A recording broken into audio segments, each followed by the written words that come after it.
சென்னை அண்ணா அறிவாலயத்தில் சிவகங்கை மற்றும் விருதுநகர் மாவட்ட திமுக நிர்வாகிகளுடன் நாடாளுமன்ற தேர்தல் ஒருங்கிணைப்பு குழுவினர் ஆலோசனை நடத்தி வருகின்றனர். விவரங்களை தருகிறார் நம்முடைய செய்தியாளர் வினிஷ் சரவணன். வணக்கம். முழு விவரங்களை நீங்க பதிவு பண்ணலாம். சென்னை அண்ணா அறிவாலயத்தில் இருக்கக்கூடிய கலைஞரங்கிலே 4வது நாளாக திமுகவினுடைய ஒருங்கிணைப்பு குழு கூட்டம் தற்பொழுது தொடங்கி நடைபெற்று வருகிறது. குறிப்பாக 10 மாவட்டங்களுக்கான இந்த ஒருங்கிணைப்பு குழு கூட்டம் நடைபெற்ற நிலையில் இன்றைய தினம் சிவகங்கை மற்றும் விருதுநகர் மாவட்ட நிர்வாகிகளோடு தேர்தல் ஒருங்கிணைப்பு குழு கூட்டமானது தற்பொழுது திமுகவினுடைய முதன்மை செயலாளர் கே என் நேரு தலைமையில் தொடங்கி நடைபெற்று வருகிறது. இந்த கூட்டத்திலே ஐவர் குழுவில் அமைப்பு செயலாளர் ஆர் எஸ் பாரதி, அமைச்சர்கள் ஏவா வேலு, தங்கம் தென்னரசு, அதே போல உதயநிதி ஸ்டாலின் உட்பட மூத்த நிர்வாகிகள் கலந்து கொண்டிருக்கிறார்கள்.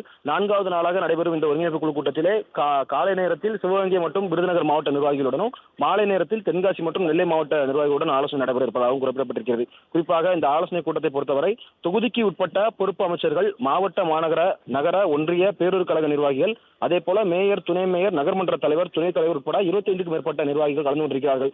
ஒவ்வொரு நிர்வாகிகளையும் தனித்தனியாக அழைத்து ஐவர் குழுவினர் ஆலோசனை நடத்துவார்கள். முக்கியமாக முதற்கட்டமாக மாவட்ட அமைச்சரை நேரில் சந்தித்து மாவட்டத்தில் இருக்கக்கூடிய பிரச்சனைகள், இந்த சிவகங்கை மாவட்டத்தில் எந்த மாதிரியான நிலவரம் இருக்கிறது, ஒருவேளை இந்த சிவகங்கை நாடாளுமன்ற தொகுதியை கூட்டணிக்கு மறுபடியும் ஒதுக்கலாமா? ஏற்கனவே சிவகங்கை மாவட்டத்தில் காங்கிரசினுடைய நாடாளுமன்ற உறுப்பினர் கார்த்தி சிதம்பரம் தொடர்ந்து நாடாளுமன்ற உறுப்பினராக இருக்கிறார். 25 ஆண்டுகளுக்கு மேலாக காங்கிரஸ் தான் அந்த சிவகங்கை தொகுதியிலே போட்டியிட்டு வெற்றி பெற்று தற்போது வரை நீடித்து வருகிறது. அதே போல விருதுநகர் மாவட்டத்திலும் காங்கிரஸ் சார்பிலே மாணிக்கம் தாகூர் எம்பி அவர் இருக்கிறார். தொடர்ந்து இந்த 2 மாவட்டங்களிலும் மீண்டும் காங்கிரசுக்கு ஒதுக்கலாமா அல்லது திமுக சார்பில் இருக்கக்கூடிய வெற்றி வேட்பாளரை நிறுத்தலாமா என்பது போன்ற தகவல் எல்லாம் மாவட்ட அமைச்சரிடம் கலந்து ஆலோசிப்பார்கள். தொடர்ந்து அந்த மாவட்ட அமைச்சருக்கு பிறகாக மாநகர, நகர, ஒன்றிய, பேரூர் கழக நிர்வாகிகளையும் தனித்தனியாக சந்தித்து ஆலோசனை மேற்கொள்ள இருக்கிறார்கள். குறிப்பாக கூட்டணி கட்சிக்கு ஒதுக்கியிருந்தால் தேர்தல் பணிகளை எவ்வாறு மேற்கொள்ள வேண்டும், கருத்து வேறுபாடு இல்லாமல் தேர்தல் பணிகளை மேற்கொள்ள வேண்டும், வாக்கு கேட்கும் போது அனைத்து நிர்வாகிகளும் நேரடியாக வேட்பாளருடன் உடன் சென்று தேர்தல் பணிகளை மேற்கொள்ள வேண்டும் என்பது போன்ற அறிவுறுத்தல்களையும் அந்த ஐவர் குழுவினர் அறிவித்து வருகிறார்கள். தொடர்ந்து 4 நாட்களுக்கு மேலாக இந்த